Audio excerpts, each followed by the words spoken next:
गाय की सेवा करने से, गाय को रोटी खिलाने से क्या फल मिलता है? गाय के किस अंग को स्पर्श करने से रोग नष्ट होते हैं? गाय को नमस्कार करने से क्या फल मिलता है? इससे मनुष्य को कितने फायदे मिलते हैं? आज इस प्राचीन कथा के माध्यम से जानें। ध्यानपूर्वक सुनिए गौ माता की यह महान कथा। एक बार देवर्षि नारद भगवान श्री कृष्ण से मिलने के लिए द्वारका नगरी पहुंचे। नारद जी भगवान श्री कृष्ण को प्रणाम करते हैं। देवर्षि नारद को देखकर भगवान श्री कृष्ण प्रसन्न हुए और पूछने लगे, हे देवर्षि, आपका द्वारका में स्वागत है। आज किस प्रयोजन से द्वारका में आना हुआ? देवर्षि नारद हर्ष के साथ कहने लगे, हे प्रभु, आप तो सब कुछ जानते हैं, फिर भी इस दास से पूछ रहे हैं। भला आपसे कोई बात छिपी हुई है? मेरे मन में क्या प्रश्न है, आपको भली भांति पता है। भगवान श्री कृष्ण कहते हैं, हे देवर्षि, मैं आपकी दुविधा को जानता हूं और यह भी जानता हूं कि आप समस्त मनुष्य जाति के कल्याण के लिए ही आज यहां पर पधारे हैं। आपके मन में जो भी प्रश्न हो, आप निसंकोच पूछे। फिर देवर्षि नारद कहते हैं, हे प्रभु, आज मैं पृथ्वी लोक का भ्रमण कर रहा था तो मैंने बड़ा ही विचित्र दृश्य देखा। मैंने देखा कि कुछ दुष्ट मनुष्य गौ माता को मार रहे थे, वहीं दूसरी ओर कुछ मनुष्य गौ माता की पूजा भी कर रहे थे। तो प्रभु, यह दृश्य देखकर मुझे बड़ी व्यथा हुई। मनुष्य खुद के स्वार्थ के लिए निष्पाप पशुओं पर अत्याचार क्यों करता है? हे प्रभु, मेरे मन में यह जानने की जिज्ञासा हो रही है कि जो मनुष्य गाय की सेवा करता है, उसकी पूजा करता है, उसे क्या फल मिलता है? और जो पापी गाय पर अत्याचार करता है, उन्हें कौन सा दंड मिलता है? इस प्रकार से नारद जी द्वारा पूछे जाने पर भगवान श्री कृष्ण मुस्कुराते हुए कहते हैं, हे देवर्षि, आपने बहुत ही उत्तम प्रश्न किया है। जो गौ माता को कष्ट देता है, उसे तो उसके पाप कर्मों के लिए नरक में दंड अवश्य मिलता है, किंतु जो गौ माता की सेवा करता है, उन्हें उत्तम लोकों की प्राप्ति होती है। गौ माता की सेवा करने से पृथ्वी लोक पर और परलोक में मनुष्य को कौन सा फल मिलता है, इस कथा के द्वारा जानें। हे देवर्षि, आप इस कथा को ध्यान से संपूर्ण अवश्य सुने। इस कथा को जो भी मनुष्य सुनता है और इसका प्रचार करता है, उसके समस्त पाप नष्ट हो जाते हैं, उसे धन धान्य की प्राप्ति होती है और मृत्यु के बाद वह मेरे धाम गौलोक में जाता है। देवर्षि नारद कहने लगे, हे प्रभु, यह मेरा सौभाग्य है कि आपके मुख से मुझे यह कथा सुनने को मिल रही है। मैं संपूर्ण कथा को ध्यानपूर्वक सुनूंगा और इसका प्रचार मनुष्यों में करूंगा। भगवान श्री कृष्ण कहते हैं, हे देवर्षि, प्राचीन काल की बात है। पृथ्वीलोक पर वैवस्वत मनु के वंश में दिलीप नाम के राजा हुए। महाराज दिलीप धर्म का पालन करने वाले गुणवान, चरित्रवान तथा महापराक्रमी थे। उन्होंने धर्मपूर्वक पृथ्वी का पालन किया और अपनी प्रजा को सदैव ही प्रसन्न रखा। उनकी प्रजा सदैव उनसे संतुष्ट रहती थी। मगध देश की राजकुमारी सुदक्षिणा महाराज दिलीप की पत्नी थी। महाराज दिलीप और महारानी सुदक्षिणा बड़ी ही प्रसन्नता से रह रहे थे, किंतु अनेक वर्ष बीत जाने के बाद भी महारानी के गर्भ से कोई संतान नहीं हुई। तब महाराज दिलीप एकांत में बैठकर सोचने लगे कि मैंने कभी कोई पाप नहीं किया है और मैंने सदैव ही धर्म के मार्ग पर चलकर ही सभी कार्य किए हैं, फिर भी मेरे किस दोष के कारण मुझे संतान प्राप्ति नहीं हो रही है। इतना सोचकर वे बहुत चिंतित हो गए। फिर उनके मन में एक विचार आया कि इस समस्या का समाधान केवल गुरु वशिष्ठ जी ही कर सकते हैं। वे ही मुझे मेरे दोष के बारे में बताएंगे और पुत्र प्राप्ति के लिए कोई उपाय बताएंगे। इतना सोचकर महाराज दिलीप अपनी पत्नी के साथ गुरु वशिष्ठ जी के आश्रम पर पहुंच गए। आश्रम पर वशिष्ठ जी नित्य कर्म, ध्यान आदि कार्य समाप्त करके अपनी पत्नी अरुंधति के साथ बैठे हुए थे। उसी समय महाराज दिलीप अपनी रानी के साथ उनके पास पहुंचे और उनका दर्शन किया। वशिष्ठ जी ने महाराज दिलीप का स्वागत किया और वशिष्ठ जी की पत्नी अरुंधति ने महारानी का स्वागत किया और उनका कुशल मंगल पूछते हुए उन्हें आशीर्वाद दिया। वशिष्ठ जी महाराज दिलीप से कहने लगे, हे राजन, सब कुशल मंगल तो है, आप और महारानी का अचानक वन में मेरी कुटिया में पधारने का क्या प्रयोजन है? किस कारण से एक महान सम्राट को अपना राजपाट छोड़कर इस वन में आना पड़ा? इक्ष्वाकु वंश के सभी राजा महाराजा पुत्र उत्पन्न करके उन्हें अपना राज्य सौंपकर तपस्या करने के लिए वन में आते हैं। किंतु आप अभी भी यौवन हैं। आपने अभी अभी राज्य का कार्यभार संभाला है। आपकी अभी कोई संतान भी नहीं है। फिर आप ऐसे अपना राज्यपाठ छोड़कर वन में क्यों चले आ गए? यह आप जैसे महान सम्राट को शोभा नहीं देता है। फिर महाराज दिलीप कहते हैं, हे महर्षि, मैं आपके यहां पर तपस्या करने के लिए नहीं आया हूं। गुरुदेव, मैं आपके पास सहायता मांगने के उद्देश्य से आया हूं। कृपया आप मेरी सहायता कीजिए, मैं बहुत दुख में हूं। फिर महर्षि कहते हैं, हे राजन, आपके जैसे महान सम्राट को भला किस बात की सहायता चाहिए? आप तो स्वयं सभी की रक्षा एवं सहायता करने में सक्षम हैं। महाराज दिलीप कहते हैं, हे गुरुदेव, मैं आपके पास यह जानने के लिए आया हूं कि किस दोष के कारण मुझे अभी तक पुत्र की प्राप्ति नहीं हुई है। कृपया आप अपनी दिव्य शक्ति से जानकर मुझे मेरा दोष बताइए और उस दोष के निवारण के लिए उपाय भी अवश्य बताइए। पुत्र के बिना मेरा जीवन व्यर्थ हो जाएगा, मुझे मुक्ति नहीं मिलेगी।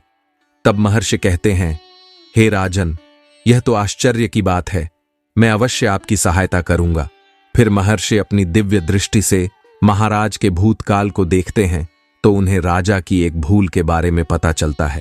महर्षि महाराज से कहते हैं, हे राजन, आपसे एक बड़ी भूल हुई है जिसका आपको ज्ञान नहीं है। जब आप इंद्रलोक में देवराज से मिलकर लौट रहे थे, तभी मार्ग में एक कल्प वृक्ष के नीचे खड़ी गाय और उसके बछड़े को आपने अनदेखा कर दिया था।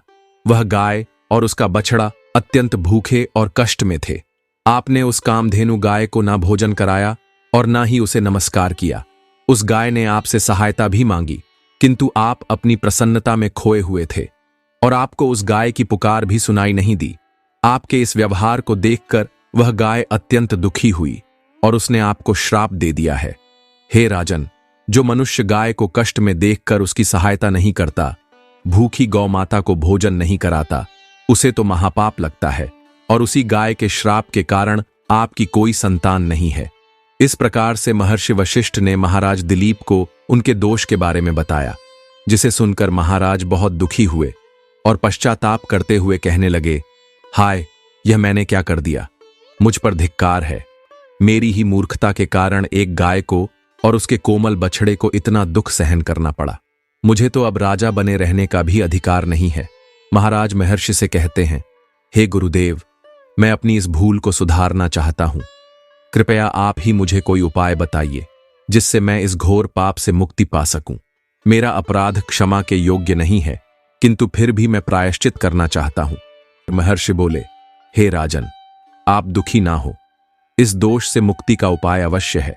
आप मेरे आश्रम की नंदिनी नाम की गाय की सेवा करो। वह उसी कामधेनु गाय की पुत्री है जिसकी आपने सहायता नहीं की थी। अपनी पत्नी के साथ मिलकर तुम उस गाय की सेवा करो, उसकी आराधना करो, वह तुम्हें अवश्य पुत्र प्रदान करेगी। तभी वह नंदिनी गाय बाहर से उस आश्रम में प्रवेश करती है। उस गाय को आता देखकर महर्षि बोले, हे राजन, देखिए, केवल स्मरण करने मात्र से ही कल्याण करने वाली यह गाय स्वयं चलकर आई है। यह गाय निश्चित ही आपके दुख दूर करेगी। आप वन में इस गाय के पीछे पीछे चलकर इसकी सेवा करो। जंगल में रहने वाले हिंसक पशुओं से इसकी रक्षा करो और आश्रम में लौट आने पर रानी सुदक्षिणा इस गाय की सेवा करें।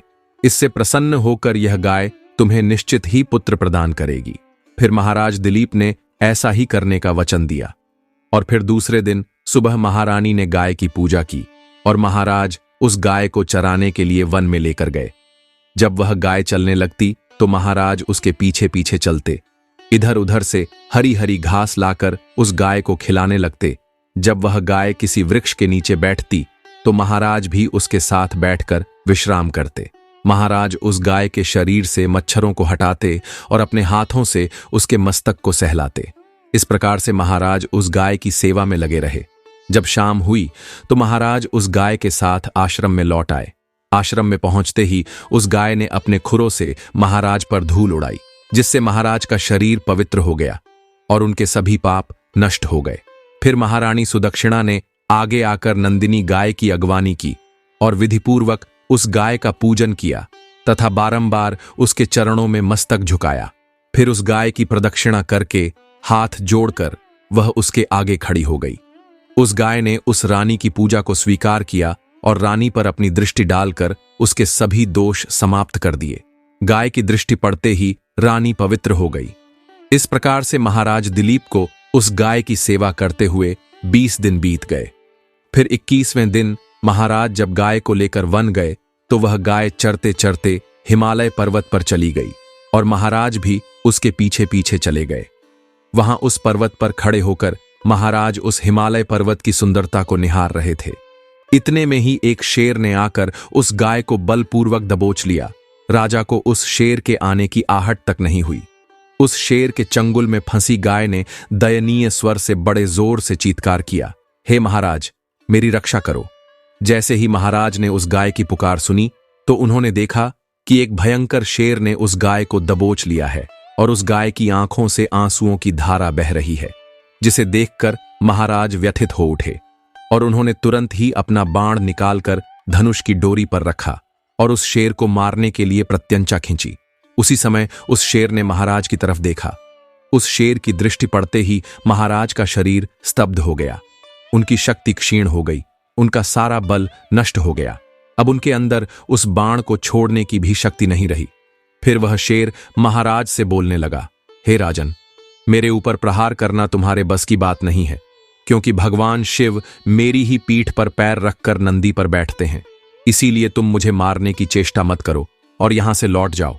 विधाता ने इस गाय को आज मेरा ग्रास नियुक्त किया है, इसीलिए तुम इसमें दखल मत दो। मैं जानता हूं तुम सूर्य वंश में जन्मे हुए राजा दिलीप हो। इस हिमालय पर्वत पर भगवान शिव की बड़ी माया फैली हुई है, इसीलिए तुम तुरंत ही यहां से निकल जाओ।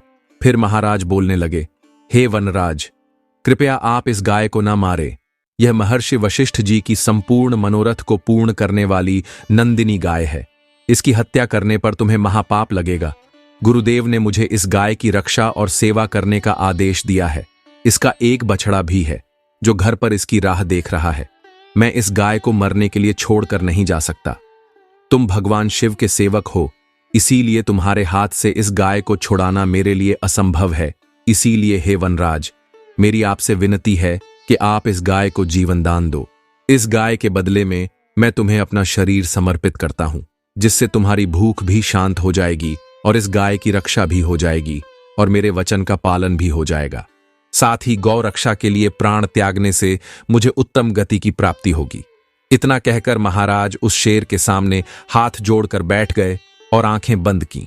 फिर अचानक से उस राजा के कानों में स्वर सुनाई दिए, बेटा उठो, मैं तुम्हारी सेवा से अत्यंत प्रसन्न हूं।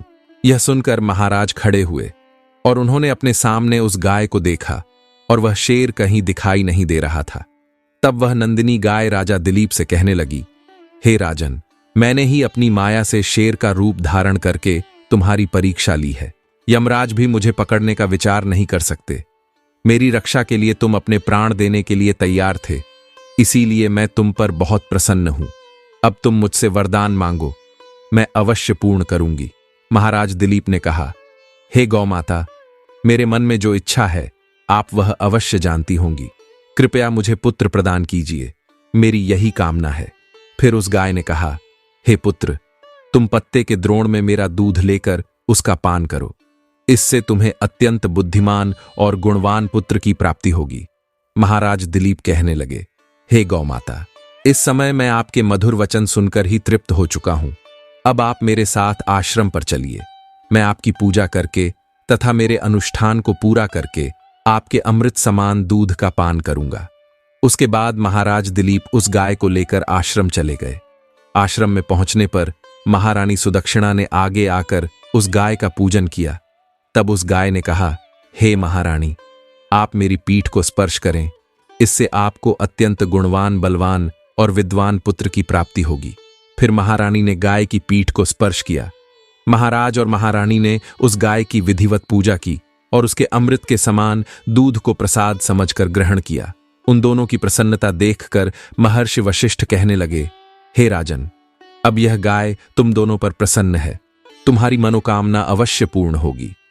जो भी मनुष्य गाय की सेवा करता है, उसे भोजन कराता है, उसकी प्रदक्षिणा करता है, उसके सभी मनोरथ सफल होते हैं। जो भी गाय की रक्षा करता है, उसकी कभी दुर्गति नहीं होती है। मृत्यु के बाद वह गौलोक में जाता है। और भगवान श्री कृष्ण के साक्षात दर्शन करने का सौभाग्य उसे प्राप्त होता है।